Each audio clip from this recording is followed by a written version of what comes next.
Vivimos en un mundo en constante cambio que usted merece entender, porque es imposible interpretar la realidad que vivimos sin conocer cada uno de sus colores.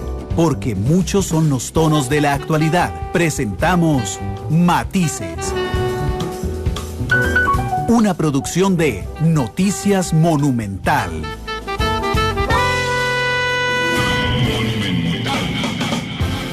Hola, hola, ¿qué tal? Buenas tardes, bienvenidos a Matices, este espacio de Radio Monumental, que es una producción del Departamento de Noticias, en el que analizamos los temas que son noticia en Costa Rica y en el mundo. Nos hemos logrado colocar en los últimos 4 años como el programa de referencia en las tardes en la radio de Costa Rica, así es que muchas gracias de verdad por estar con nosotros en el segundo programa de la semana, en muchísimas plataformas mediante las cuales compartimos con ustedes. Estamos en vivo en radio 93.5 en FM, estamos en vivo en internet monumental.co.cr, estamos también en vivo en CDR Móvil, estamos en vivo en Facebook Live bajo la cuenta de Noticia Monumental, donde ya 50 personas están con nosotros en vivo.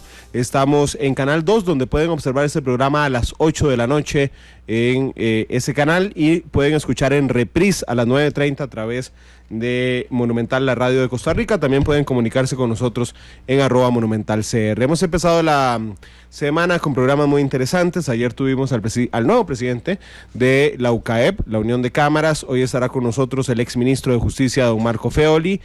Mañana estará Paulo César Wanchope. Eso es una novedad en Matices. Creo que la única vez que estaba un exjugador fue Javier Delgado hace ya algunos años.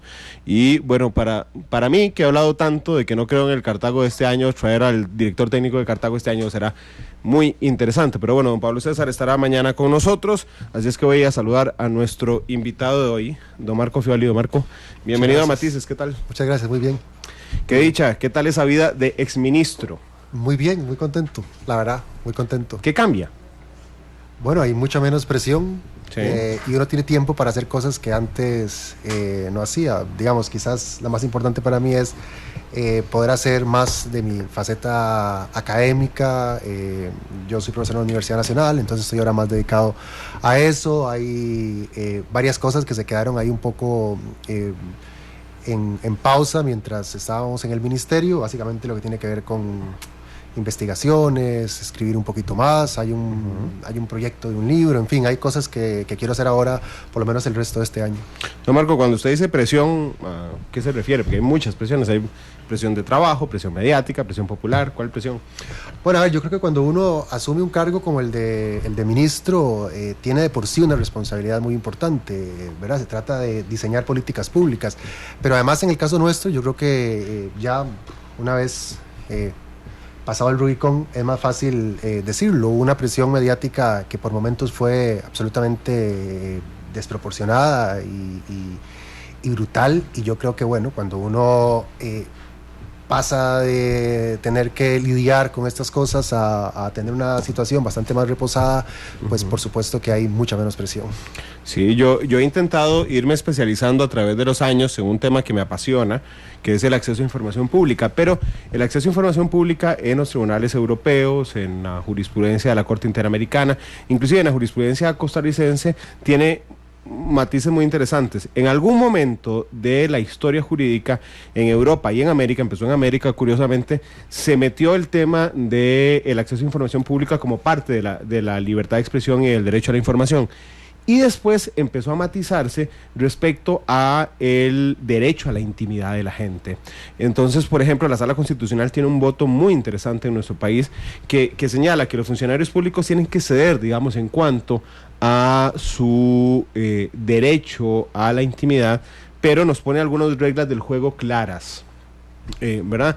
Así es que entiendo el tema de la presión desmedida de los medios de comunicación, pero les soy muy sincero, la única vez que hemos hablado, por cierto, aquí en Matices, y cuando lo leo en redes sociales, yo decía, sí, sufre una presión desmedida, pero a Marco Feoli no le importa sufrir la presión desmedida, lo disfruta, pensé yo, la presión desmedida, ¿la disfrutaba o no? ¿O era la apariencia que daba? A ver, esto genera una cierta adrenalina, pero esta cosa de la información, esta, digamos, presión es algo que a uno, como miran los españoles, se la suda, pues la verdad es que no. Es decir, porque además detrás de esto hay cosas que son injustas y que causan además dolor, sobre todo cuando se juega con el sufrimiento de la gente, se instrumentaliza el sufrimiento de la gente. Yo puedo decir que, digamos, quizás hubo 2 momentos que a mí me resultaron especialmente bochornosos de todo este mare magnum de información que iba y que venía, pero digamos todo esto vinculado a una cierta distorsión, pero también al uso que se le hizo, y no solamente de la prensa. Es decir, yo creo que hubo prensa que fue tremendamente irresponsable con el manejo de la información. Yo creo que lo que hacía Diario Extra, lo que hizo AM Prensa, lo que hizo algunas veces Cere Hoy, era de verdad vergonzoso. Pero además estos personajes de redes sociales como el abogado Castro, otro tipo de, digamos, de personajes parecidos, decían cosas que por momentos resultaban difíciles de digerir, es decir, eran dolorosas. Yo recuerdo una especialmente que fue el homicidio de unos estudiantes en Liberia, que fue un hecho dolorosísimo, que fue un hecho tremendo, que fue un hecho que envolvió de luto, que probablemente hasta el día de hoy haya que padecerlo, a un grupo de familias de este país, y que un señor saliera con un machete o con un cuchillo de cocina, viéndolo con un deseo y transmitiendo ese mensaje de que había alguna cuota de responsabilidad en una institución sobre lo que había pasado, que mencionara tu nombre en medio, digamos, de esa situación, realmente era una cosa desagradable y dolorosa. Entonces, que pasara esto, bueno, pasó, pero no deja de causar, digamos, incomodidad, dolor, según, digamos, el grado de lo que se dijo. Es decir, cuando uno juega, por ejemplo, con el sentimiento y con el dolor de unas familias, tratando de utilizar esto como una plataforma para obtener réditos políticos o electorales, qué sé yo, pues bueno, a mí me parece que eso es una bajeza y eso por supuesto no sentaba bien. Yo he ido con los años aprendiendo a ponerme un poco de aceite cuando recibo ciertas críticas a través de redes sociales. La campaña electoral, y eso que yo soy periodista, pero digamos, a mí la campaña electoral también me dejó algunas madreadas en redes sociales, depende del programa que era. Si un día entrevistaba a un candidato, todo el mundo me tiraba del otro lado y viceversa. Y he ido aprendiendo, pero viendo sus publicaciones, no un día de estos, cuando era ministro, yo decía, bueno, se habrá acostumbrado a aplicar aceite. Quisiera yo estar en la posición de Marco Fioli en Twitter y en Facebook. ¿Solo ahí se vivía eso? ¿O en algún momento alguien lo topó en la calle y le dijo, usted es el ministro de las golondrinas y todo esto? Vamos a ver, yo creo que uno tiene que tomarse, y hay que entender el mundo de las redes sociales y tomarse una dosis de Portamí, porque si no esto de verdad termina afectando a la salud. Yo creo que esa dosis de Portamí hay que tomársela de vez en cuando para no tomarse esto tan en serio, sobre todo porque además yo creo, y es una cosa que tiene que ver mucho, me parece, con la cultura del costarricense, esta confrontación detrás de una computadora o detrás de un teclado, de un teléfono, no se refleja necesariamente en la realidad. De hecho, yo tengo que decir, en la vida real, quiero decir, yo tengo que decir que las 3 o 4 personas que en algún momento me dijeron algo en la calle eran personas más bien reconociendo el trabajo del ministerio. Es decir, 3 o 4, no quiero decir que yo, verán, sí, que famoso una boda pública. No, eso nada, eso lo hará gente lo recibirá gente que es famosa, no alguien que está haciendo, digamos, ejerciendo un cargo político. Pero jamás recibí, digamos, una mala cara o una palabra, digamos, mal puesta en estos años, jamás. Es que a doña Cecilia Sánchez, su su predecesora en el cargo, sí le pasó en una ocasión. Sí. Y fue muy complicado. Sí, a doña Cecilia sí. Yo creo que además había una particularidad, no sé, tengo la impresión de que doña Cecilia, como es una señora, digamos, con otras características, era más fácil reconocerla. Es decir, una señora rubia, delgada, no sé, me parece que ella puede ser más llamativa que lo que podía ser yo, que la verdad es que también me supongo que pasaba bastante más desapercibido. Yo siempre ando mal vestido, entonces siempre ando con jeans. ¿Usted no parece ministro? Yo probablemente no parecía ministro, sí, claro. Sí. Entonces era más difícil que la gente me reconociera, y quienes me reconocieron, además, eran espacios que eran claramente espacios en los que íbamos a coincidir. Que sé yo, alguna vez en la Feria Verde de Aranjuez, la gente me decía cosas, pero esto, no sé, igual me voy a otro lugar y era diferente. Gracias. Gracias, Chilita. Sí, es un tema es un tema interesante. Hablemos de la cobertura. Usted tenía, cuando entró al Viceministerio de Justicia, y hoy, 4 años después, tiene una idea diferente de la prensa, ¿no, Marco? Porque usted es un académico y en la academia se habla mucho de esto. Yo siempre quise ser periodista. ¿Sí? De hecho, siempre quise ser periodista. A mí todo el tema de la comunicación es un tema que me genera mucha fascinación. Igual hubiera sido mejor periodista que ministro, quién sabe. Pero sí tengo una impresión, digamos, quizás diferente. Es decir, yo, por ejemplo, no podía entender el nivel de información, de desinformación que yo decía, bueno, ¿esto es por mala fe o es simplemente ignorancia del que publica esto? Y claro, uno termina convenciéndose de que es un poquito de los dos, pero quizás hay más mala fe que otra cosa. Es decir, yo creo que hay una determinación claramente de ciertos medios de plantear esto como un desmadre, como que este país se va por un barranco y que estamos frente al precipicio. Y eso no es verdad. Pero en términos personales, Feoli, o en términos políticos, el gobierno. Digamos, esta impresión, ¿sí?, es la que tengo que... No, por supuesto, pero el daño, digamos, hay medios fijados en demostrar eso para hacerle daño a un ministro o para hacerle daño al gobierno. No, yo creo que fundamentalmente al gobierno de turno.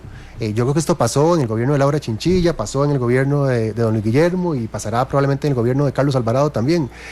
Bueno, lo vimos hace una semana, 2 semanas, Diario Extra estaba haciendo un burumbum por una fiesta privada que paga la vicepresidenta con sus recursos en un bar, y aquello era como si, no sé, como si estuviera pagándose con fondos públicos la boda de los príncipes ingleses. Era una cosa absurda.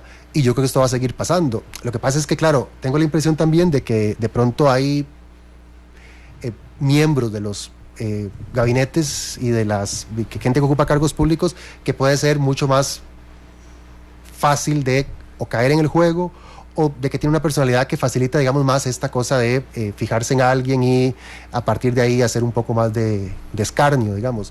No estoy con esto victimizándome, para nada. Quiero decir, hay características de la gente que facilita... Choque.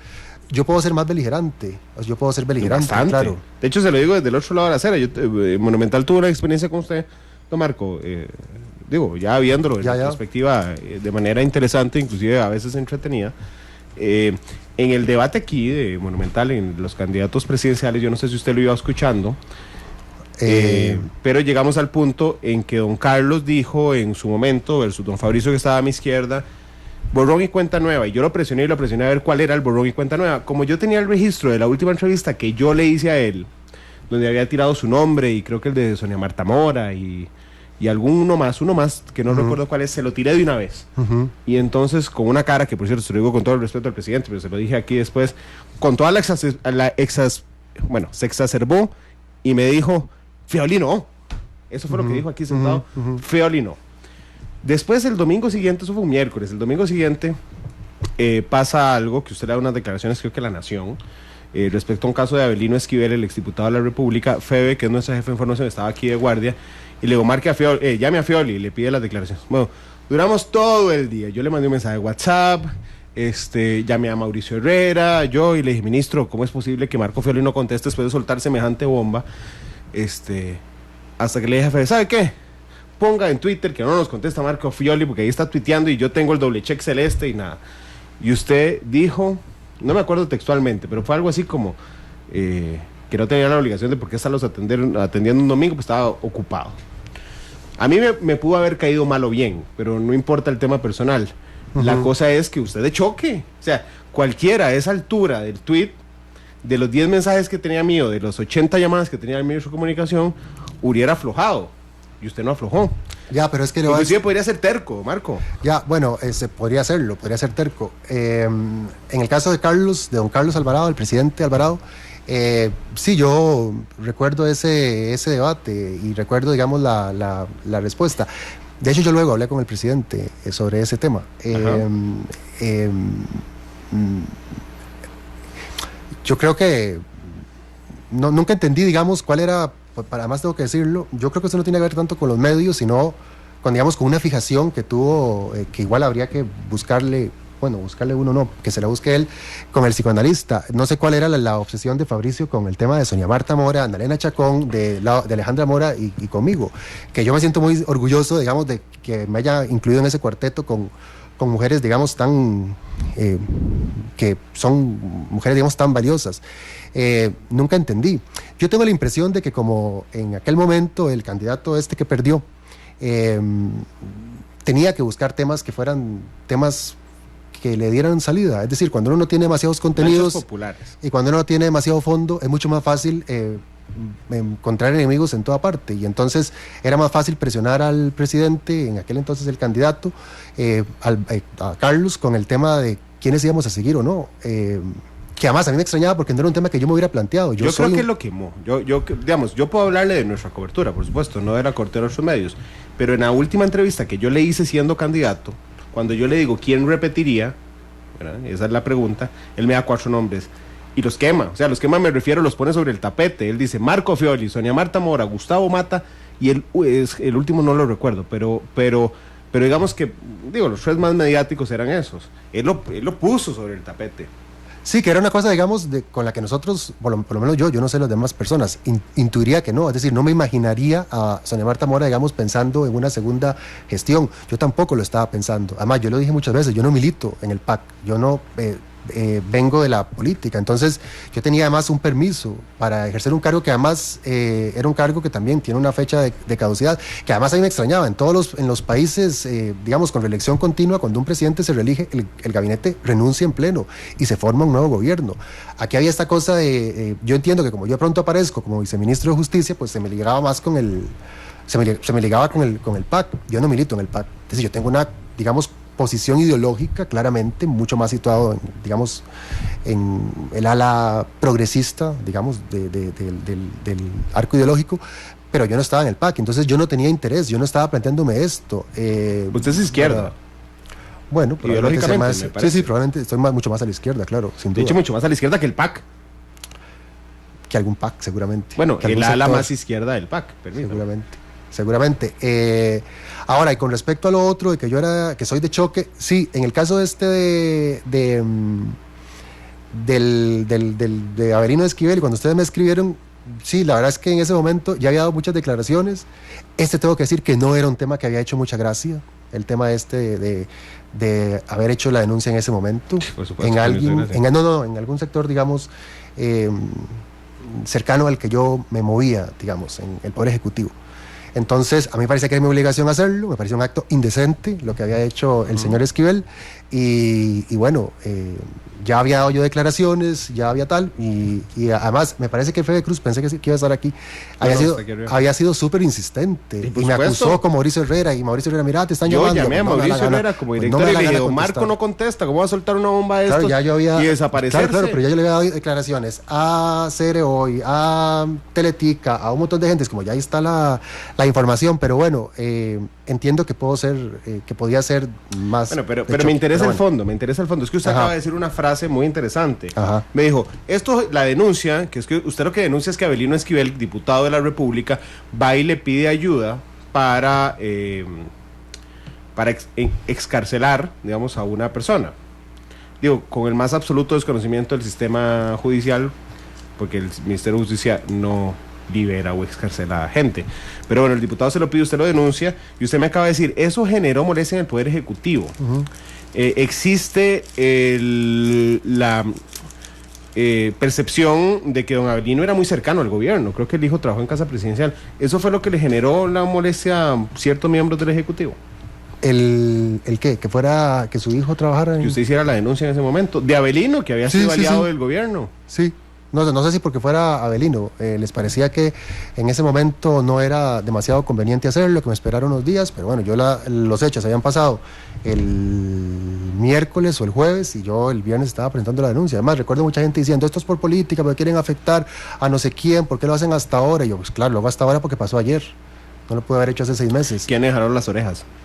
No voy a decir. No me jalaron las orejas, simplemente me recomendaron, porque no me parece elegante decirlo. Fue una, digamos, conversación, al final hubo, digamos, respeto y comprensión, es como, si podés, te esperas y tal. Yo entiendo eso, se lo respeto, lo que pasa es que, vamos a ver, decirme, o Marco, hasta generó molestia en alguien del Ejecutivo. Después le digo, ¿quién? No voy a decir. Sí, generó molestia. Sí, pero entonces, ¿para qué me suelta la boca si no va a terminar? La frase era esa y eso es lo que quería decir, que generó molestia, que yo sentía que era mi obligación y que lo hice. Y que... Digo, pero no le parece, usted me dijo, me parecía, se me fue la palabra que me dijo textualmente, una cochinada... No indecente, sé, me pareció indecente. ¿Le pareció indecente lo que hizo don Avelino? Claro, me pareció indecente además porque este señor, junto con otros diputados, fueron de los que más cuestionaban el trabajo nuestro y que los que se llenaban la boca diciendo que nosotros soltábamos gente, lo cual era falso, y que alguien, después de decir estas cosas y de criticar, tuviera el tupé de ir a decir que si nosotros no le soltábamos a un amigo suyo, a mí parecía una cosa de verdaderamente retorcida. ¿Y no le pareció indecente que un compañero suyo, el ejecutivo o jerarca, no sé, le dijera, de ahí, ¿por qué hace la denuncia a esta altura? No, porque me hubiera parecido indecente si me dicen que no la haga. Lo que me dijeron fue, igual te puedes esperar, ya viene Semana Santa y si quieres lo haces después de Semana Santa, mejor, para que no hacer mucha bulla. Yo entiendo que estas cosas son cosas que también se valoran. La recomendación fue antes de la denuncia pública. Claro, yo, digamos, entiendo que también uno tiene esto, es obvio, jefes y gente a la que tiene que consultarle ciertas cosas, más allá de que fuera mi obligación legal, aunque me hubieran dicho que no lo hiciera, lo iba a hacer, como efectivamente lo hice. Hay quienes consideraban que esta denuncia podía afectar, que podía meternos en un zambrote y que entonces mejor esperarse unos días, que venía Semana Santa, que igual la fiscalía estaba cerrada y qué tal. A mí me parecía que no, que tenía que denunciarse en ese momento y que tenía que saberse en ese momento. Lástima que no me dijo, porque si pienso en quién podría pedirle consejo, y no me va a decir a quién podría pedirle consejo o permiso el ministro de Justicia. Si es permiso, solo se me ocurre el presidente, y si es consejo o coordinación, se me ocurre o el ministro de la Presidencia o el ministro de Comunicación, y me cierra en tres. Claro, yo no llamé para pedir permiso, llamé para informar. No, por supuesto, pero digamos, como no me va a decir el nombre, yo soy particularmente curioso, Marco, la lista me está cerrando en tres. Ya, y la curiosidad mató al gato. Seguramente, pero si no hubiera curiosidad en el mundo, imagínese el problema en el que estamos. Le pregunté su percepción de la prensa, porque, digo, todos vamos madurando y vamos conociendo los medios por dentro. Yo recuerdo en marchar en 2001 en la UCR con un brazalete rojo gritándole a la prensa vendida a la burguesía, y en 2007 cubrir yo las otras manifestaciones y entender que la dinámica era muy diferente a lo que yo había pensado como estudiante, criticando abiertamente a todos los medios de comunicación. Por eso le digo que si le cambió el panorama de lo que hacen los medios de comunicación como garantes de la democracia, de la libertad de expresión, de la formación de opinión, una vez que es ministro y que se da cuenta que a veces la formación de opinión es la deformación de opinión, o la mediatización es la mala mediatización de los temas. Sí, yo lo que creo es que uno nunca, y también esto pasa para la prensa, uno no idealiza, es decir, no debe idealizar, aunque uno a veces lo haga, uno a veces piensa en la prensa como un, digamos, actor, digamos, que no está movido por intereses, ni que las cosas pueden ser mucho más chafas de lo que uno se imagina. Hubo periodistas durante estos años que yo creo que fueron muy responsables, periodistas, digamos, que informaban digamos, con rigor, y había otros que no. O sea, había periodistas como este último de Extra, que publica unas semanas antes, además, casualmente en mitad de la campaña, cuando el otro estaba mencionándonos me estaba mencionándome en todos los debates. Que no hubo un debate. Es Alvarado. Claro, Alvarado el otro, el Alvarado el perdedor de las elecciones. Okay. ¿Ves que me estaba mencionando? Usted además es un provocador, don Marco. Perdió. Bueno, es el candidato que perdió. Estamos en todos los debates. Mencionados, ese señor mencionaba en todos, era una obsesión. Ya Carlos le había dicho que no iba a estar en el gabinete y el hombre seguía en el siguiente debate hablando del ministerio y hablando de mí, que una cosa ridícula. Me da mucha vergüenza al principio esto de estar ahí mencionado en un debate cuando alguien tendría que estar hablando de, no sé, generación de empleo, de seguridad o de violencia de género o qué sé yo, pero no, el tema era este. Entonces, en ese contexto, además, Extra saca unas publicaciones donde ni siquiera nos busca para preguntarnos si era verdad o no. O sea, de un nivel, digamos, de tergiversación alucinante. Entonces, claro, uno se encuentra con esto y también tiene que entender que hay prensa que está movida por otros intereses. O sea, claramente no es informar con rigor ni informar con algún nivel de, yo no digo que objetividad, pero con algún nivel de equilibrio. No, de balance. De balance, exactamente. Entonces, sí, inclusive la ignorancia yo creo que también juega un papel importantísimo en esto. Sí, quizás. Si yo llego hoy y le pregunto, 22 de mayo, ¿cuánta gente liberó usted en el Ministerio de Justicia? ¿Qué me responde? Ni una sola. ¿Por qué, don Marco? Si todos los días veíamos publicaciones de las golondrinas libres. Claro, que por cierto el otro día me hizo mucha gracia porque en una entrevista que le hacen a don Michael Soto, ministro de Seguridad, le preguntan algo así como cuáles van a ser las coordinaciones que va a haber ahora con el Ministerio de Justicia para que los traslados de las personas a los centros de confianza ya no generen, digamos, tanto conflicto, tanta polémica. Y yo decía, bueno, la verdad es que ya pasaron 15 días de que nos fuimos menos y ya por fin no están hablando ni de que el Ministerio de Justicia libera gente, ni que el Ministerio de Justicia suelta golondrinas y estas barbaridades que se dijeron. Imagínese, Randall, que el año 2017 fue el año que menos traslados a los centros semi-institucionales hubo de los últimos 8. Fue el año que menos liberaciones, que menos traslados hubo. Sin embargo, quedó instalada esta idea de que nosotros liberábamos gente. Sí, de hecho viéndolo en retrospectiva, don Marco, yo encuentro, y no necesariamente de su caso personal, sino del manejo del gobierno, yo encuentro dos fallos principales y quería comentárselos a ver qué opina usted respecto al manejo de esa percepción popular.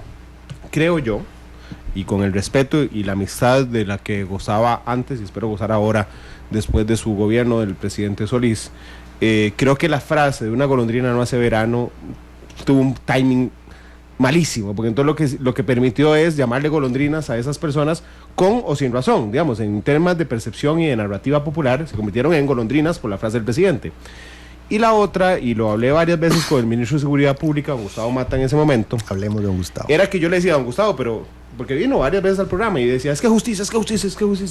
Y le decía, pero usted ya habló de esto con el presidente. Jamás. Bueno, no, el presidente no sé. Bueno, él me dijo, sí, yo se lo planteé al presidente. Y don Marco habló con el presidente. Sí, él dice que habló con el presidente. ¿Y el presidente le dijo algo? No. Y el presidente salió a decir, no, suave, un momento, públicamente, señores, la posición gubernamental es la siguiente. Porque cuando uno conoce un poco de leyes, podría decir, un momento, aquí están injustificadamente acusando al Ministerio de Justicia. Pero es que realmente en temas de narrativa popular eso le importa poco a la gente, es la percepción que tienen y punto. Yo creo que hubo esos dos errores. Uno, la frase del presidente, y el otro, que el presidente no saliera de un momento como a zanjar la cosa entre dos ministros, no peleados personalmente, pero sí en discursos diferentes, a dar su posición oficial. Claro, pero aquí yo tendría que aclarar, bueno, dos cosas. Respecto al tema de la frase, yo lo he dicho muchas veces, esta es una frase que se usa con un enorme desprecio para identificar a gente que está en condición de marginalidad social. O sea, las golondrinas son cierta clase de gente que comete delitos, no son todos. ¿Sí? La gente que estuvo detenida, que todavía está detenida por el tema del BCR, eso no son golondrinas. En todo caso, la frase del presidente, yo creo que además es una frase muy de don Luis Guillermo, es decir, de una persona que se ha dedicado toda la vida a ser docente y a tratar de ser pedagógico. Cuando le preguntan, suelta una frase que fue malinterpretada y que fue utilizada, no fue que él dijo, esa es una golondrina, o sea, no lo usó, digamos, textualmente. Una golondrina no hace verano. Claro, era una frase absolutamente con sentido, que tenía, digamos, la intención de zanjar un tema de una manera, digamos, popular, coloquial, etcétera, y se distorsionó. Con respecto al tema de don Gustavo, ya ahora fuera del gobierno, yo puedo decir dos cosas. Nosotros jamás tuvimos en estos años una sola discusión, ni una sola conversación con don Gustavo Mata, ni personalmente, ni por WhatsApp. Don Gustavo Mata me pasaba mandando fotos de las detenciones que hizo y de que no sé qué cuántos con droga y que detuvieron a no sé qué porque andaban con una galleta de marihuana, qué sé yo. Pero jamás me escribió un WhatsApp para decirme, mira, lo que ustedes hacen está mal. Y no lo hizo ni personalmente ni a través del presidente por una razón, porque él sabía que nosotros estábamos haciéndolo todo conforme a la ley.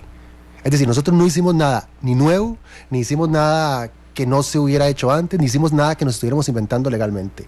Los traslados a los centros de confianza es una cosa que se hace siempre y que se va a seguir haciendo y que durante este mes ya habrán trasladado a algunas personas a los centros de confianza y lo harán el próximo mes y lo harán el próximo año y lo seguirán haciendo porque así funciona esto. Entonces, yo creo que el señor Mata fue, digamos, algo imprudente porque nos ponía en un zapato innecesario. También me parece que fue muy hábil porque trasladaba cuestiones que yo creo que tenían que ver con la gestión de su cartera y no con la nuestra. Y creo que fue imprudente por una cosa, porque cuando uno ejerce ciertos cargos como estos que ejercimos, uno no dice todo lo que piensa sobre todos los temas, sobre todo cuando los temas no tienen nada que ver con uno. Es decir, yo puedo tener una cierta posición sobre el tema, por ejemplo, de la legalización de las drogas. O de la despenalización del aborto, pero ese no era mi rollo. Yo no me iba a poner a hablar en redes sociales sobre qué pienso yo sobre la despenalización de las drogas o sobre la despenalización del aborto. Y exactamente igual, a mí me parece que uno no tenía por qué, que era una imprudencia estar mencionando al Ministerio de Justicia, porque esto generó una asociación que es absolutamente equivocada entre el aumento en el número de homicidios por cada 100.000 habitantes que experimentó el país en estos últimos años, y que no es responsabilidad de Gustavo Mata, ni es responsabilidad del gobierno anterior, que tiene que ver con un fenómeno regional, con un fenómeno estructural. Ayer lo decía Michael Soto, este aumento de los homicidios probablemente se va a mantener en la próxima década, porque es un fenómeno muy complejo que tiene que ver, y nadie le cayó encima, nadie le echó la culpa al Ministerio de Justicia. Entonces yo creo que en esto... lo que le quiero decir es que esta posición del exministro Mata fue una posición sobre todo de cara a los medios de comunicación, no fue una, digamos, posición que realmente existiera a lo interno del gobierno, porque además cada uno sabía que tenía competencias. Claro, don Marco, pero vamos a ver, el presidente Solís no era ciego ni sordo. El ministro de Comunicación no era ciego ni sordo, y los medios de comunicación somos escuchados por Casa Presidencial. A mí sí me llamaba la atención cómo un día salía don Gustavo y a unas declaraciones fortísimas respecto a justicia, y usted pensaba, siendo ministro de Justicia, que podría ser imprudente, o que podría haber sido inexacto en sus manifestaciones. ¿Por qué no lo zanjó de una al ministro de la Presidencia? Bueno, vamos a ver, dejemos de hablar de esto. Gustavo, don Marco tiene una situación porque dice que vos públicamente andas diciendo tal cosa de justicia. Esa intervención es la que yo no encuentro por ningún lado, a menos de que se haya dado y no fuera pública.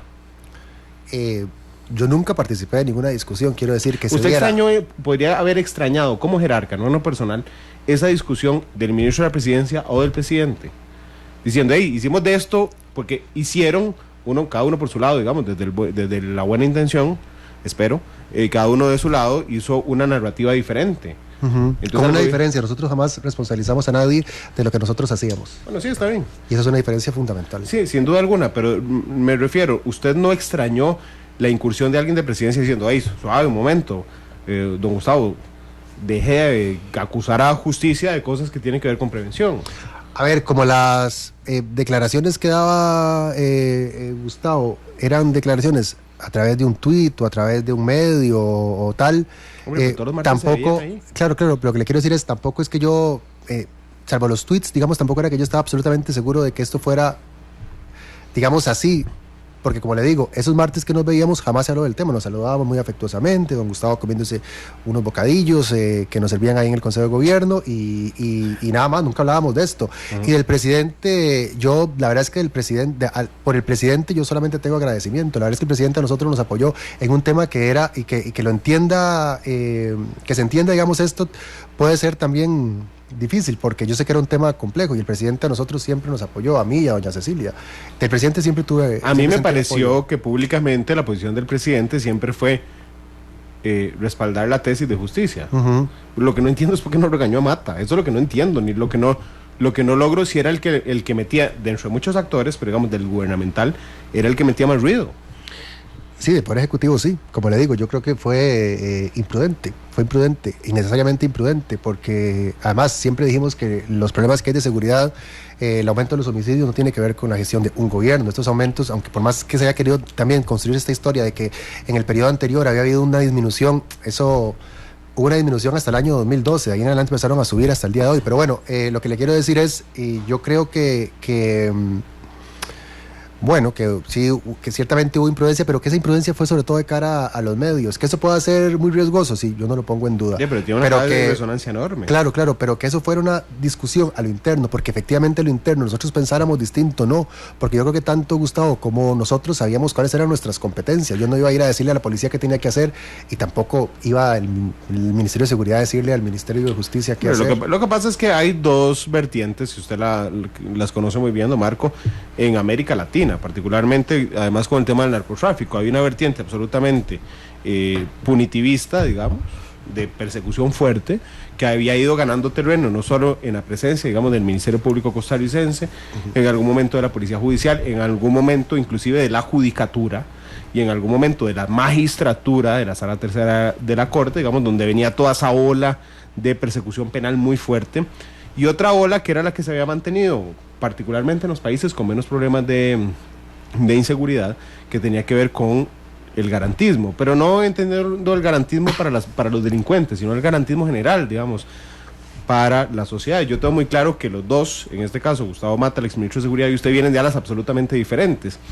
Entonces yo de alguna manera, conociéndolos a los dos, entendía por qué don Gustavo no criticaba a la policía judicial en algún momento, porque él venía de la policía judicial, porque es pensionado del Poder Judicial, y porque entonces si un juez, si llegaba el fiscal a la audiencia ante el juzgado penal en primera instancia, después de imputar a alguien, y pedía 1 año de prisión preventiva, y el juez decía que lo dejaba con medidas cautelares, inmediatamente venía el comunicado de prensa que es de machote del Ministerio Público, con el respeto al Ministerio Público, pero digamos, me refiero, siempre apela porque tiene que apelar, porque si no queda horrible ante la gente. El juez del tribunal dice, no, mantengo esta decisión. Entonces inmediatamente aparecía la reacción de Seguridad Pública diciendo, el Ministerio de Justicia liberó a fulano de tal, y todas las pulgas se le pegaban a usted. Sí, también hubo críticas hacia algunos jueces. A mí me parecía, digamos, también de nuevo imprudente, no me parecía buen gusto salir a cuestionar el Poder Judicial. La diferencia es que el juez que obligó a Justicia, y esta ordenó a Justicia, liberar 300 y pico reos. Sí, en una oportunidad en marzo. Puede caminar hoy por la calle tranquilamente. Bueno, usted también, pero digamos, puede hablar por Facebook y por Twitter tranquilamente el juez, que nadie se acuerda ni cómo se llama. De hecho, no me acuerdo cómo se llama el juez. Pero esos 300 y pico se le pegaron a Marco Fioli. Aunque Marco Fioli solo tenía que ejecutar. Sí, eso también tiene que ver, yo creo, con cómo han sido construidos los poderes judiciales. Digamos, la figura del juez es una figura que genera menos interés de parte de los medios, entonces pasan mucho más desapercibidos, son cientos de jueces los que hay en el país, entonces es más fácil actuar de esa manera. Yo, en todo caso, le quiero decir algo con respecto a lo de que nosotros representamos diferentes posturas, sí, pero quizás, pero, o sí, sin duda, ideológicamente probablemente estemos en posiciones distintas, pero esto no se trata de las opiniones de un señor o del otro. Esto se trata de que este es un Estado de Derecho y que aquí hay unas reglas que tienen que seguirse. Entonces uno no puede ir a reclamarle al juez pegando gritos porque no le dejó detenido a quien uno quería. Como pero no es muy reclamarle, popular hacerlo. Es muy popular hacerlo. Ese es el enorme detalle. Porque quería preguntarle, don Marco, según su percepción, ¿por qué es que nos cuesta tanto a los costarricenses entender que el Ministerio de Justicia no libera gente? ¿Por qué? ¿Por qué nos cuesta tanto entender esa frase tan sencilla? Porque es mucho más sencillo pensar que la inseguridad tiene que ver con malas decisiones y no con un problema que es muy complejo. Entonces, claro, uno construye enemigos y dice, no, el malo es este que no está preso, y ya está. Entonces nos olvidamos de todo lo que se teje alrededor de la criminalidad, de la inseguridad y la violencia. Es muy fácil culpar y crear enemigos. Entonces, que alguien salga diciendo, que alguien pegue 4 gritos, como Álvaro Ramos cuando vino aquí, no sé si fue aquí o en algún otro programa. Aquí, sí, claro, sí, una cosa le da un infarto, yo tuve que bajarle agua fría. Sí, de verdad, pobre hombre, porque se iba a infartar. Saludos a don Álvaro. Sí, un saludo, no lo conozco. Pero un tipazo. No lo conozco. Me han dicho que es un tipazo. Creo que pierde un poco los papeles. Ese día los perdió y que además me extraña porque nosotros lo invitamos a un simposio que organizamos nosotros en el Ministerio de Justicia, que se hizo en el Colegio de Abogados, que fue él a debatir. Lo invitamos a debatir para que nos dijera qué era lo que no le gustaba. Con Rosaura Chinchilla, Claudia Palma, que es una antropóloga, estuvo doña Cecilia y estuve yo. Y ahí nos dijo, frente al auditorio, que técnicamente lo que nosotros hacíamos era lo correcto. Entonces, claro, cuando uno luego lo veía aquí, desaforado, a punto de infartar, uno decía, bueno, qué raro, este señor viene aquí y nos dice otra cosa, pero bueno, de cara a la galería. A mí me dijo que quería debatir con usted, dijo aquí al aire. Lo invitamos y ahí nos dijo todo muy bien. Por ahí debo tener el video, donde dice, técnicamente lo que hace la señora ministra y su equipo es lo correcto. Bueno, pero es que la construcción de enemigos comunes es una práctica habitual, digamos, de los relatos electorales y populistas también. Sí. Digo, no hay nada que una más a la gente que tenga un enemigo común. Claro. ¿Verdad? Sin embargo, devolvámonos por favor a Cívica de 7º año, por favor, don Marco. ¿Puede el ministro de Justicia liberar a un reo? No puede. La gente está en la cárcel por orden de quién. La gente está en la cárcel por orden de un juez. Luego, esa persona que está en la cárcel por orden de un juez es entregada, digamos, al Poder Ejecutivo para que el Poder Ejecutivo se encargue de ejecutar la pena. Y en esa ejecución de la pena, el Poder Ejecutivo, a través de la Dirección General de Adaptación Social, decide cuándo esa persona tiene condiciones, digamos, para pasar a regímenes de menor contención. Cuando la persona entra a la cárcel, entra a un régimen de máxima contención que es absolutamente limitada a su libertad de movimiento. Pero conforme pasan los meses, los años, en función de la pena, esa persona puede ir poco a poco acercándose más a la vida en libertad. Y eso es lo que hace la Dirección de la Previsión Social a través de sus funcionarios, digamos, a través de los psicólogos, de los abogados, de los médicos, de los trabajadores sociales, qué sé yo. Y a partir de ahí se decide cuándo la persona se va acercando más a la libertad. Y esto pasa aquí, lo he dicho otras veces, pasa en todo el mundo. Es decir, no todas las personas tienen que estar los años completos de su pena encerrados en una cárcel, porque han hecho méritos para poder ir saliendo antes, para ir, digamos, acercándose a través de otros modelos, de otros niveles, de otros regímenes, y segundo, porque además es contraproducente. Aunque la gente no quiera escuchar esto, hay que decírselos. La cárcel en sí misma genera problemas sobre las personas, y entonces las personas que están en la cárcel van a salir. Y cuando salgan, la pregunta es cómo queremos que salgan.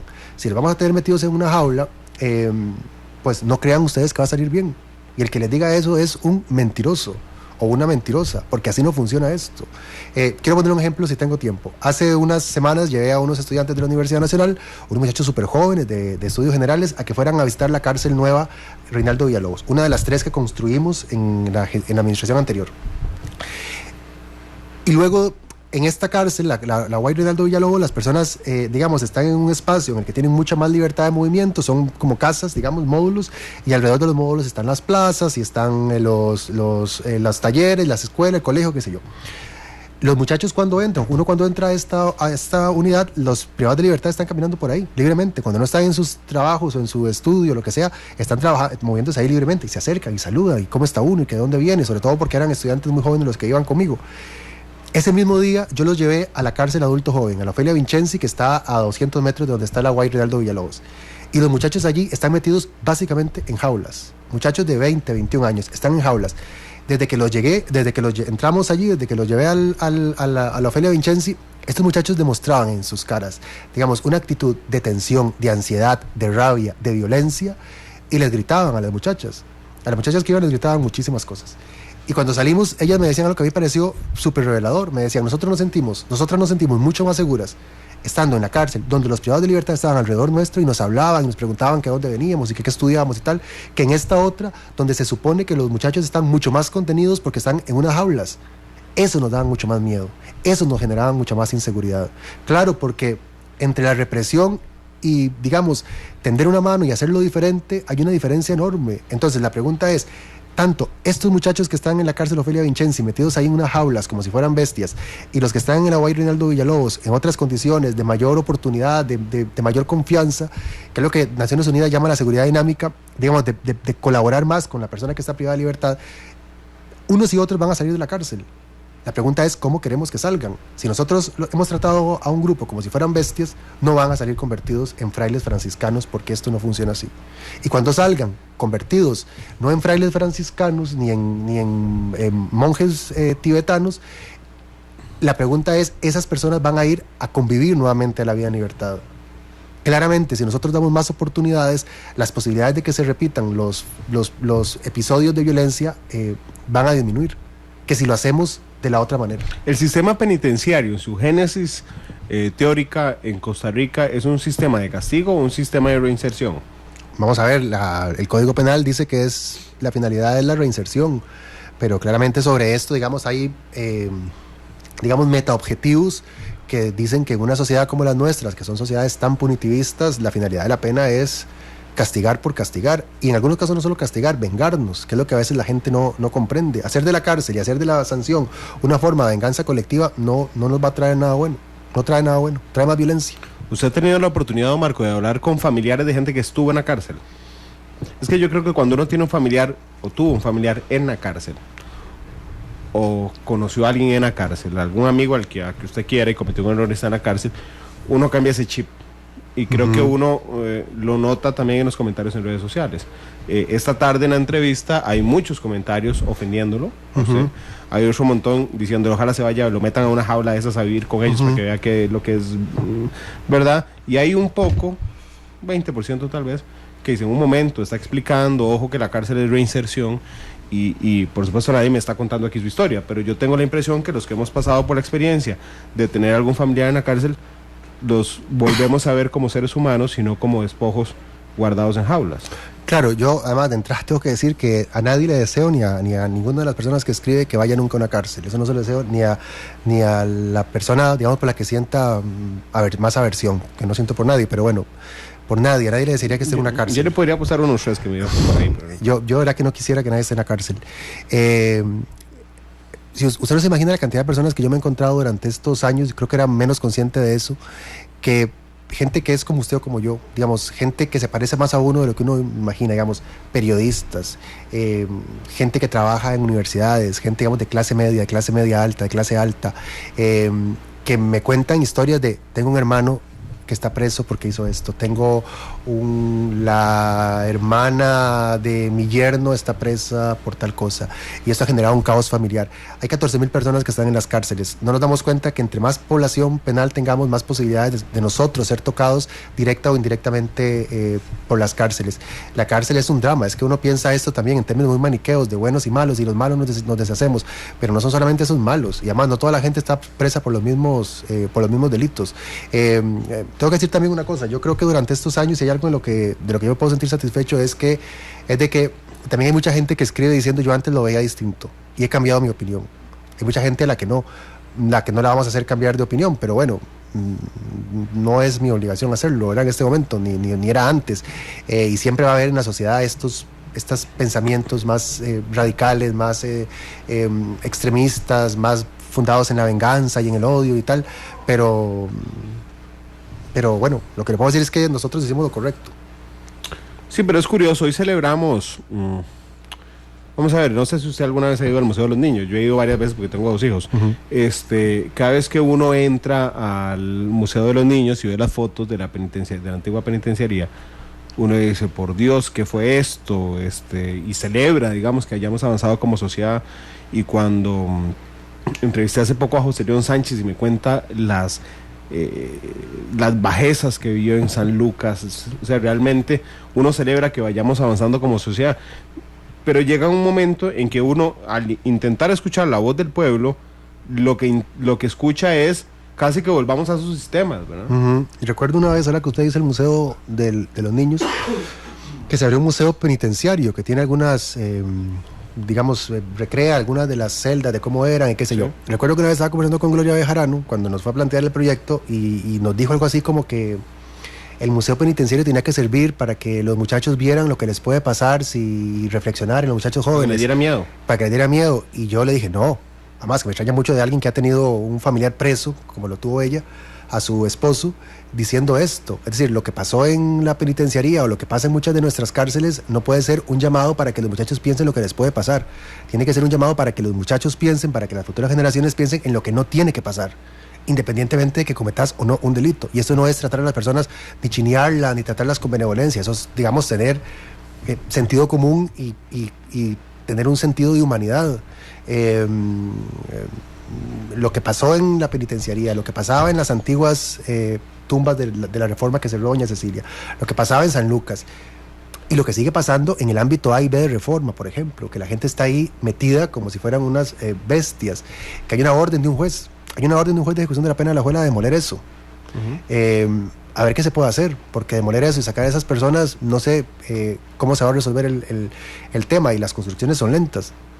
Y eso sigue pasando, así no es una cosa solamente de la antigua penitenciaría. Cuando uno tiene un problema que se arrastra de décadas, no es posible resolverlo en 4 años. Yo confío en la buena fe, en el talante que le está poniendo la nueva ministra, en su equipo de trabajo, de que sé que van a hacer un trabajo extraordinario, pero estos son ministerios y cargos con resultados que se ven no con la rapidez que uno quisiera, porque además construir es lentísimo. Sí, de hecho yo le voy a confesar que a lo largo de estos meses yo he escuchado a mucha gente y tengo muy buenos amigos muy preparados que me dicen, Marco Fiori es una persona brillante, es inteligente, es valiente, simplemente dice lo que no se quiere oír, por eso es impopular de alguna forma. pero yo también creo que justamente se le pegan algunas pulgas que no son de ustedes. No voy a leer quién lo dijo, pero es que hay un par de comentarios que me permiten ilustrar lo que acabo de decir. Alguien está diciendo, Marco, ¿y qué? Los corruptos solo van 2 años a la cárcel. Entonces permítame volverme a Cívica. El Ministerio de Justicia es el que impone las penas. Es el que decide cuánto va una persona a la cárcel. No solamente no decide cuánto va una persona a la cárcel, tampoco decide cuáles son las penas para esos delitos. Es decir, los delitos los hacen los diputados y las penas las imponen los jueces. Yo no me niego a que la gente reclame, de hecho celebro que la gente reclame, pero yo sí creo que hay que ser muy claro en esto. Cuando usted que nos está escuchando o viendo reclama las penas de cárcel, reclámele a los diputados, son los que hacen el Código Penal. Cuando usted reclame la decisión de liberar o no a una persona recién detenida, mandarla o no a prisión preventiva, es una decisión de un juez de la República. Bueno, en primera instancia del Ministerio Público, en segunda instancia de un juez de la República. Cuando le moleste la ubicación que se le dio a una persona privada de libertad en una cárcel o a otra, ahí sí reclámele a justicia. O haberlo trasladado de un régimen a otro, reclámele a justicia. Pero seamos justos en el reclamo también, porque a veces me parece, en el caso, no es su tema, pero en el caso del hermano de la exministra Mauri, por ejemplo, un día eso se escuchó al procurador general, don Julio Jurado, decir, sí, está bien, nos equivocamos, no apelamos, pero si hubiéramos apelado hubiéramos perdido, porque la ley está mala desde su génesis.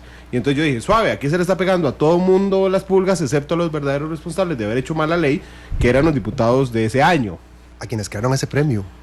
Exactamente, que son los que crearon ese premio, aunque tengo que reconocerle que a mí sí hay algo que me molesta, don Marco, pues yo normalmente comprendo mucho su punto, y le voy a contar con una anécdota no suyo, sino de otra ministra de Justicia. Yo cubrí el secuestro de Monteverde, era una cosa impresionante. Cuando detuvieron a Erling Hurtado, después de la masacre que hizo Monteverde, lo traían, después de matar además al jefe de la Unidad Especial de Intervención, venía esposado. Nos pasa la para a los periodistas con una cara de odio impresionante, Erling Hurtado. Van y lo meten a las tumbas de la Reforma. Y resulta que en ese momento la exministra de Justicia, Viviana Martín, invita después a la prensa a hacer un recorrido por la Reforma. Y entonces hay una toma que me quedó grabada en la mente de doña Viviana agarrándole el brazo a Erling Hurtado y le decía mi chiquito, le dijo mi chiquito. Esa grabación quedó. A las 3 meses resulta que se arma un alboroto en la Reforma, se fugan los tipos, liderados entre otros por Erling Hurtado, quien cae abatido por una bala de la UEI saliendo de la Reforma. Ese caso sí me molestaba, porque yo decía, un momento, es que una cosa es una persona que haya cometido un error en su vida y que como sociedad estamos obligados a reinsertarlo, ¿verdad? Y otra cosa es un delincuente reincidente que tiene el más mínimo desprecio por la vida y que usted no lo puede permitir andar ahí por la libre. ¿Cómo logramos identificar los dos casos? Porque me parece, en algún momento, se lo digo con todo respeto, que justicia ha sido un poco laxo también con esos casos, don Marco. En términos históricos, no necesariamente de su gestión. Vamos a ver, hay casos que generan mucho más desprecio y mucha más indignación. Es decir, un caso como el de Liberia es un caso que seguramente genera una indignación absoluta y con razón. Mira que yo no me lo planteo en esos términos tanto como de desde luego no recuerdo el caso de la exministra Martín, pero cuando yo alguna vez tengo que confesar esto, cuando alguna vez fui a Reforma y vi a la persona que está ahora sentenciada por esos hechos, a mí, digamos, más que ese odio y ese deseo de venganza, lo que me genera es una enorme curiosidad de cómo alguien es capaz de llegar a cometer un acto de esa maldad. ¿Qué pasa por la mente de alguien para que sea capaz de cometer ese delito? Un delito, digamos, de esa magnitud de violencia y de agresividad. En todo caso, tengo que decir que la mayoría de personas que están en el sistema no están por esos delitos, que son tremendos, que son atroces. Claro, por eso es que quiero dividir, digamos, los dos. Vamos a ver, no hay dos tipos de delincuentes, pero digamos, los dos tipos de personas privadas de libertad. Una, que entiendo de la mayoría, y lo veo muy lógico, que cometió un error en su vida, que está pagando un problema que fue condenado desde los elementos más, no sé, un homicidio culposo, por ejemplo, un accidente de tránsito de una persona que haya tenido un delito anterior. Bueno, esa persona va a la cárcel, si se encuentra responsable. Esas personas, las personas que están por algún problema económico, las mujeres que ingresaron a cárcel por pasar drogas, digamos, son como casos diferentes, quien robó por hambre, ¿verdad? Y hay otros que son de cuello blanco, claramente, y hay otros que es un desprecio realmente desmedido por la vida de cualquier persona. ¿Debería el sistema penitenciario, en retrospectiva, aprovechando la experiencia del exministro, manejar diferente los tres casos? y está listo, el Instituto de Criminología, que es el que determina esto, está listo para afrontar estas diferencias. A ver, yo creo que el Instituto de Criminología tiene que ser reformado. Hay cosas, digamos, que desde luego tienen que mejorarse. Ahora, yo creo que el sistema trata diferente a alguien en función del delito, sobre todo cuando se trata de delitos que tienen penas tan altas y que hacen presumir que la persona va a intentar fugarse. No, y que la persona probablemente no vaya a salir de la cárcel. Okay. Un caso como este es un caso muy complejo, ¿verdad? Pero quiero ponerle un ejemplo. Hace unos años, yo no sé si recuerda el caso de este noruego que había matado a un grupo de estudiantes. Había unos muchachos en unos campamentos que había organizado el partido socialista noruego, era una campaña. Hay un tipo que entra, mata a más o menos 30, 40 personas y hiere a otro grupo de muchachos. El hombre es condenado, me parece que a 30 años de cárcel en Noruega por haber matado a 30 personas, por lo menos 30 personas. A los meses de estar condenado, él plantea una demanda contra el Estado de Noruega, porque dice que está en una condición de aislamiento. Está en una condición de aislamiento, se hace un juicio contra el Estado para determinar si está o no en estado de aislamiento. Los jueces determinan que sí y condenan al Estado a pagarle una indemnización, qué sé yo. Entrevistan a uno de los muchachos que sobrevive, si a él le parece correcto que el Estado, digamos, garantice unas ciertas condiciones de dignidad para quien cometió un delito, digamos, de tal nivel de crueldad y, digamos, tan despreciable como el que cometió este hombre. No me acuerdo el nombre y además es impronunciable. Y uno de los muchachos dijo, a mí él no me gusta y él me hizo mucho daño, pero yo no quiero que nosotros nos comportemos como se comportó él, con el desprecio que se comportó él hacia los demás. Y a mí me alegra pensar que hay un Estado, el Estado noruego, que es capaz de garantizar incluso condiciones de dignidad. Eso es diferente, digamos, a pensar que una persona que comete un delito tan grave va a tener una situación de privilegio. Por ejemplo, esta persona de la que estamos hablando, bueno, ya el otro murió, pero del que estamos hablando es una persona que estaba en máxima seguridad, que es el régimen de mayor contención y de mayor dureza de todo el sistema penitenciario. Yo lo que creo es que nosotros tenemos que tratar de que la justicia no se confunda con venganza. No porque la otra persona merezca ser, digamos, tratada con privilegio, sino porque la otra persona, aunque no nos guste, merece ser tratada con dignidad, aunque esté recibiendo un castigo, por castigada que esté. ¿Cuál derecho pierde un privado de libertad? La libertad. De tránsito. Es la única. Todos los demás derechos permanecen. Todos los demás derechos. Por eso es que, claro, cuando uno piensa que esto es una cuestión de venganza, es cuando entonces se entiende que no importa, mandémoslos a la isla San Lucas o abramos la isla del Coco, los mandamos ahí, porque nos deshacemos de esta gente y que estén aislados de sus familias y que se sufran y que se jodan. Pero es que así no es como funciona una sociedad civilizada, porque lo que no se puede perder de vista es que yo o algún ser querido puede terminar un día ahí.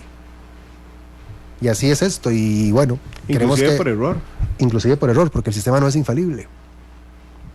No, Marco, permítame hacer una pausa comercial, la única que haremos durante el programa, porque yo no sé si se acuerda, pero el invitado escoge la canción con la que cerramos. Vamos a la pausa y regresamos 3 con 2.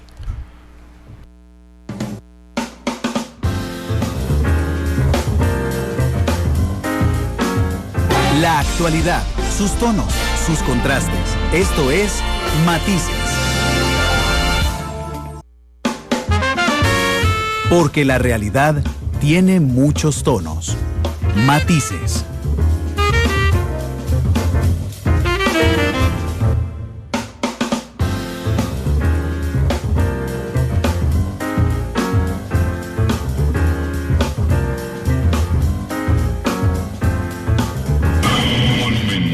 De la tarde con 6 minutos. Gracias por estar con nosotros en Matices. Como fui a traer el cargador de mi computadora que se descargó, no le pregunté a don Marco la canción, pero espero que la tenga en mente y ahora se la pregunto en vivo. Yo realmente disfruto entrevistando a los funcionarios cuando van saliendo o cuando salen, porque tienen como ese halo de ya salí, puedo decir lo que yo quiera. Esa es una opción. Y la otra es que yo creo que realmente desaprovechamos como país la experiencia de mucha gente que pasó por puestos muy difíciles. Usted me dijo, claro que hay mucho que arreglar. Le quiero preguntar con toda la transparencia y el respeto del caso, ¿qué tiene malo hoy el Ministerio de Justicia que usted diga, hey, esto es urgente de arreglar ahí? Muchísimas cosas. ¿La más grave?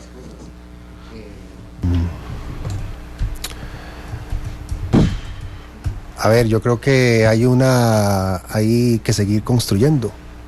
No porque yo crea que la construcción sirva para ni bajar el hacinamiento ni disminuir la delincuencia, no, porque tenemos personas que están ahí que necesitan tener condiciones. Entonces, pero además sé, y por eso creo que lo digo, porque es una cosa que además es muy frustrante, sé lo que cuesta construir. Es decir, nosotros construimos 3 cárceles nuevas por primera vez en casi 20 años, y el resultado es 1.600 espacios nuevos, pero además un montón de espacios que hay que demoler.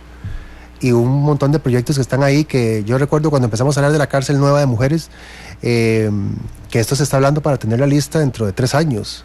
Esto es muy lento y sí, yo creo que cuando uno llega al Ministerio de Justicia tiene formidables tareas por delante, pero también creo que tiene la posibilidad de incidir en la vida de los demás generando políticas públicas, y eso yo creo que compensa incluso tener a un señor con un cuchillo en la mano haciendo piruetas y publicando memes ochenteros.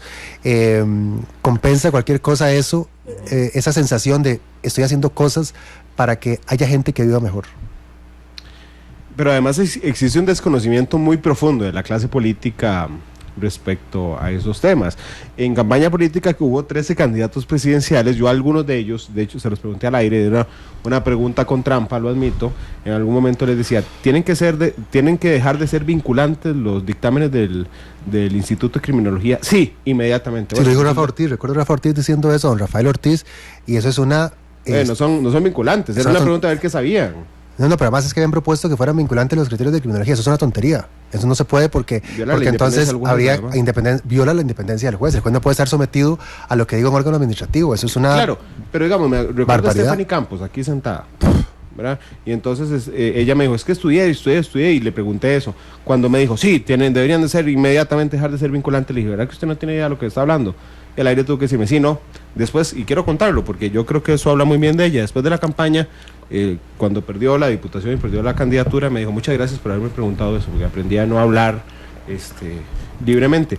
Bueno, eso pasa con un montón de políticos que hoy son diputados de la República, y que jamás tendrían la altura de reconocer que no tienen idea, ¿verdad? Claro, pero a lo que me refiero es que existe un enorme desconocimiento de cómo opera la justicia en Costa Rica y el sistema penal y judicial en general, ¿no, Marco? Sí, hay un enorme desconocimiento. En eso exponen a los jerarcas. Sí, sin duda alguna. O sea, sin duda alguna. Hay un desconocimiento absoluto sobre estos temas. ¿Qué tiene malo el Instituto de Criminología? A ver, no es que tenga algo malo, es que tiene que fortalecerse, es decir, creo que tiene que renovarse. Nosotros hicimos un proceso de renovación con algunas personas que están ahí. Ahora entiendo que hay varias jubilaciones y varias gente que se va.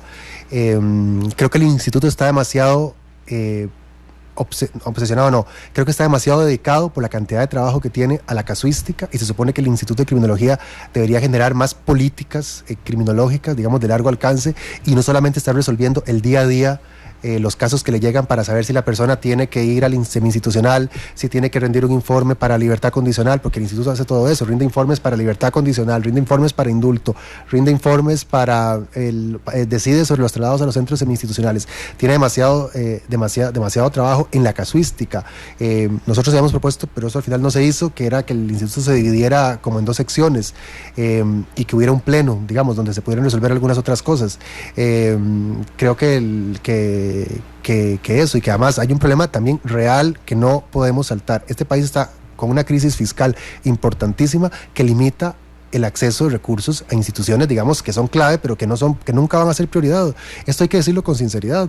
Yo entiendo, si el ministro de Hacienda, la ministra de Hacienda, y el presidente de la República tienen que escoger entre dar plazas al ministro de Educación o a la ministra de Salud y a la ministra de Justicia, ¿por quién se van a decantar? Pues por supuesto por educación o por salud, justicia o por policías. El otro día alguien me decía de alguien que fue al Ministerio de Justicia y que vio aquellas instalaciones. Aquellas instalaciones son una tristeza, son tugurios donde están las instalaciones del Ministerio de Justicia. Si usted va y las compara con las oficinas de otros ministerios, se va a dar cuenta de la diferencia. Y eso es súper simbólico de cómo ha sido el Ministerio de Justicia, porque estamos lidiando con una población que muchísima gente no quiere y que quiere invisibilizar. Entonces, claro, Este es un problema serio, que no tiene que ver solamente con cómo funciona el Ministerio de Justicia. Yo creo que Justicia y Adaptación Social tiene funcionarios muy, muy competentes, pero cuando tenemos esta crisis fiscal y sabemos que Justicia no va a ser prioridad, uno dice, bueno, el problema es un problema de proporciones importantes, ¿verdad? Sí, de hecho yo ahora en la presentación del gabinete no sabía que el presidente Alvarado odiaba a la expresidenta del PAC, a doña Marcia. ¿La odiaba? Claro, la mandó de ministro de Justicia, ¿no? la puso en el ojo del huracán. Yo creo que Marcia, yo no la conocía, me parece una mujer muy competente y una mujer, digamos, con unas ganas enormes de trabajar. Y claro, tiene un trabajo muy grande por delante. Muy bonito hacer un relevo así, en todo caso. Vea los comentarios. Jazmín Hernández dice, me gusta el exministro, el pueblo es poco sensible. Sofía dice, este ministro fue de los peores, no tuvo liderazgo para dejar un buen legado. Dice José Seguro, estoy convencido, absolutamente convencido de que de tantos años de escuchar Matices, este es el programa más ofensivo que he escuchado, donde esta persona, usted, dijo que hizo todo lo que sabemos que hizo. José Pablo Quesada defiende ante una persona que se llama Alexander que el 60% de los presos trabaja, porque Alexander González le estaba preguntando, ¿y por qué no los ponen a trabajar, don Marco? Donald Madrigal dice, Randall, ponete la camiseta del PAC y la llamada coalición socialista. Pero Gabriela Barrantes dice, me parece muy acertada su visión, don Marco. Betty Rojas dice, muy instructivo el programa de hoy. Gabriela Barrantes dice, me encanta este exministro, falta cultura cívica en Costa Rica. Pau Mora dice, Randall, excelente programa. Juan José Osorio dice, Randall, acomodando las barbaridades que se hicieron en el gobierno de Luis Guillermo Solís, a favor de los detractados, se está dejando de ser creíble. Viria Feoli dice, gracias ministro, no sé si es familia suya, gracias ministro saliente, fue usted fiel a su conciencia, ojalá lo veamos de nuevo en la vida política. Blanca Vázquez dice que fue un buen programa, Laura Arias también, igual que Carlos Granados. Katia Zúñiga dice, Randall, yo fui por varios años a mediana abierta de la Reforma, le puedo decir que ahí la mayoría de ellos son jóvenes que están presos por drogas, viven hacinados como animales, la comida es un asco y no tienen cómo matar el tiempo, salen peor de como entraron. Freddy Porras dice, definitivamente Randall es un Pac-Man. Mira, no había oído esa Pac-Man. No existe ninguna justificación para invitar al exministro al programa más que reivindicar su persona. Claro está que salió con una altísima impopularidad y ahora tiene que ayudarle a buscar trabajo. No, yo tengo trabajo, afortunadamente. Muchas gracias por la preocupación. Andrés Martínez, entonces explíquele a usted, a la gente, don Marco, ¿para qué sirve el Ministerio de Justicia? Bueno, vamos empatados, yo creo. Bueno, yo tengo que decir una cosa. Yo creo que uno cuando ejerce un cargo de estos lo hace de verdad, creo que la mayoría de la gente lo hacemos con compromiso cívico. Ahí están los resultados del Ministerio de Justicia. Yo creo que son resultados muy tangibles. Yo me siento profundamente orgulloso. Tengo que decir una cosa, no soy tan estúpido como para pensar que un traspaso de poderes, digamos, es representativo, como tampoco son representativas ni las redes sociales, ni los medios de comunicación y tal. Pero sí hay una cosa que a mí me satisfizo, digamos, fue el día del traspaso de poderes, que hubiera tanta gente, digamos, dispuesta a reconocer el trabajo que habíamos hecho algunos ministros, el equipo de ministros. Para mí eso fue importante, ver ahí gente que yo entiendo que hay gente, digamos, con la que puede haber mucha afinidad o puede haber más afinidad, pero eso también demuestra que, bueno, que sí es un trabajo que encontró la comprensión de un sector también importante del país. Yo sé que no vamos a complacer a todo el mundo, que no todo el mundo va a entender lo que hicimos, pero de nuevo, ya lo he dicho varias veces aquí, nosotros hicimos lo correcto, nunca improvisamos. Yo no hubiera aceptado nunca ser ministro de Hacienda, ministro de Economía, porque de esas cosas yo no tengo ni idea. Este es el campo en el que yo me he dedicado, al que yo me he dedicado durante 19 años y nunca ni doña Cecilia ni yo, que creo que hicimos un muy buen tándem, tengo que decirlo con humildad. Yo sé que dicen que soy un poco soberbio, pero creo que hicimos un buen trabajo, un buen equipo juntos. ¿La vez pasada no me lo aceptó? No. La última vez que vine. Sí, yo le dije que no. Igual tengo que decir una cosa. No me lo aceptó. Claro, pero es una cosa muy subjetiva. Entiendo que alguien puede pensar que yo soy soberbio. Yo creo que yo soy beligerante. Yo trato siempre de verdad de ponerme en las razones, hacerme con las razones de las otras personas. Pero en este caso, lo dije el otro día en una entrevista que me hizo La Nación, cuando yo escuchaba a gente como que ya le mencioné, el de redes sociales, o a diputados hablar de lo que nosotros hacíamos, yo decía, bueno, están hablando de los prejuicios. Y uno tiene que ser, cuando hace defensa de derechos humanos, uno tiene que ser beligerante. Si uno hace defensa de derechos humanos y no quiere ser beligerante, pues está perdido. Que se dedique a hacer otra cosa. Y esto no lo va a hacer uno siempre. Digamos, yo no tengo obsesión por ocupar cargos políticos. No me he hecho para esto. Igual más adelante uno no sabe qué va a pasar, pero yo esto lo hice por una cuestión de convicciones.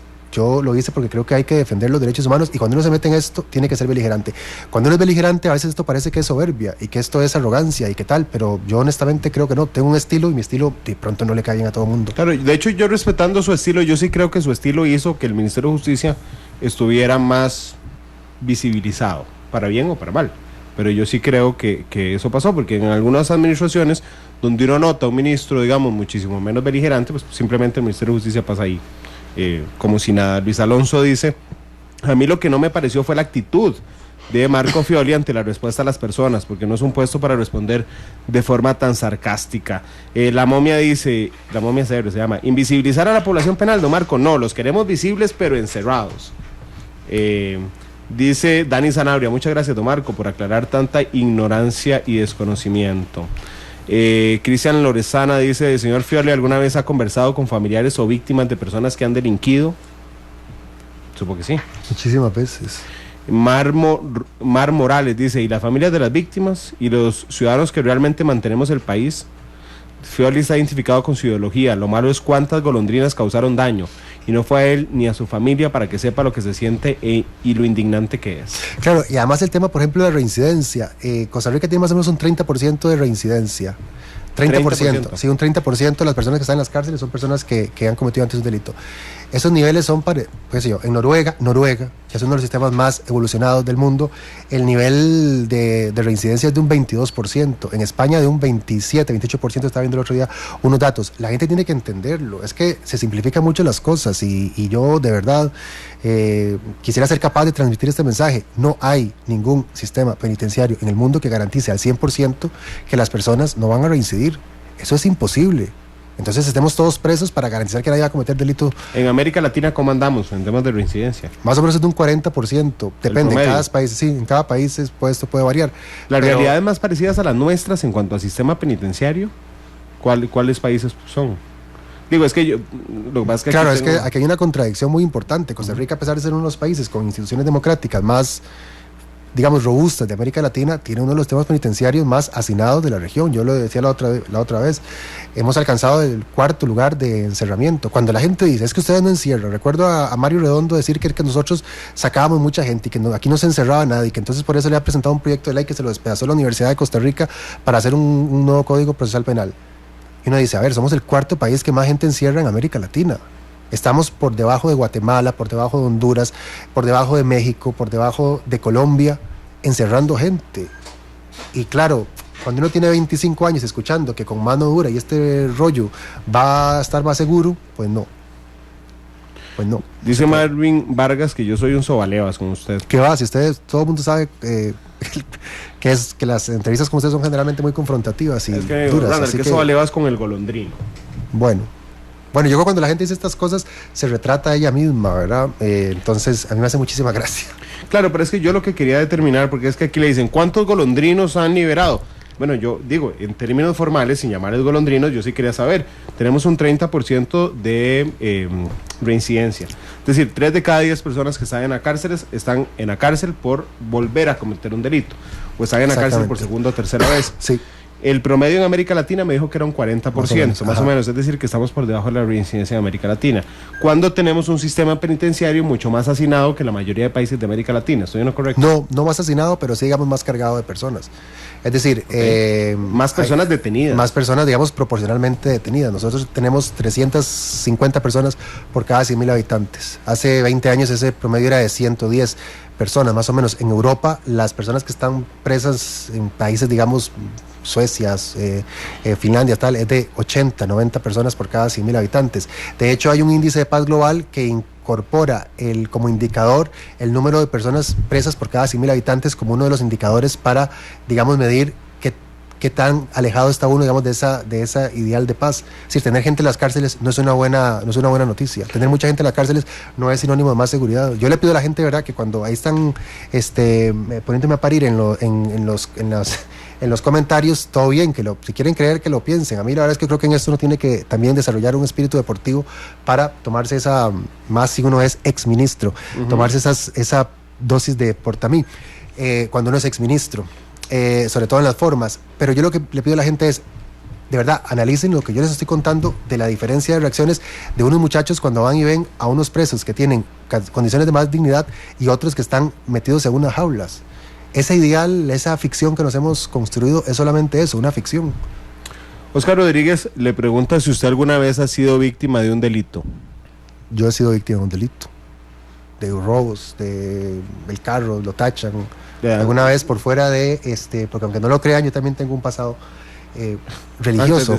No. Sí, vengo de una familia muy religiosa. Y cuando estaba muy joven, estaba en un grupo de la iglesia ahí en Heredia, que se llama Encuentro de Promoción Juvenil, y tenía el carro ahí por fuera de la parroquia Heredia y me tacharon el carro. Mi familia también se ha metido a la casa, no a la mía, pero digamos a la casa de mis papás en algún momento. ¿Y sintió furia? Claro. Es decir, yo no estoy pensando jamás, porque a veces la gente piensa que uno está exigiendo una actitud heroica frente al delito. Si contra mí cometen un delito, contra mis familiares, yo reaccionaré inmediatamente como reacciona cualquiera, con rabia, con furia, con frustración.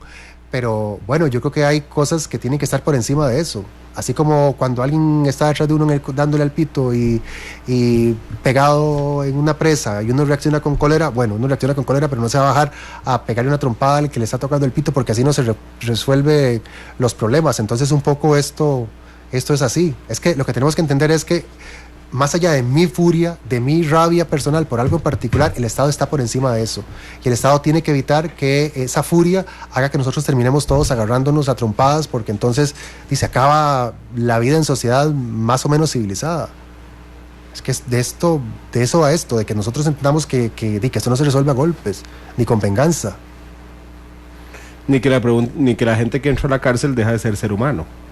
Ni que la gente que entra en las cárceles deja de ser humano, ni que la gente que entra en las cárceles entra por las mismas razones. Claro, pero creo que nosotros como sociedad tenemos un problema con nosotros, con los otros, eso claro. Es clarísimo. O sea, resulta que cada vez que hablamos de cárceles, hoy no ha llegado ningún comentario, pero cuando hablamos de hacinamiento todo el mundo me dice que manden a los extranjeros. Bueno, resulta que creo que la proporción es 10%, 9% de extranjeros versus nacionales. No, es que son los nicas los que generan aquí, o los colombianos los que hacen asesinatos. Bueno, no, resulta que 9 de cada 10 los filipinos son los que roban a los chiquitos. Bueno, ese tipo de cosas. Claro, es que construimos enemigos muy fácilmente. Claro, pero las autoridades judiciales y de seguridad a veces alimentan eso. En el caso de Liberia, la confusión esa inicial sí. Fue por una declaración del director del OIJ. Sí, lo recuerdo. Y sí, fue así, efectivamente. Don Marco, muchas gracias. Muchas gracias. Por haber venido. Nada más para aclarar, Don Marco no anda consiguiendo trabajo porque trabaja en la defensa pública, ¿verdad?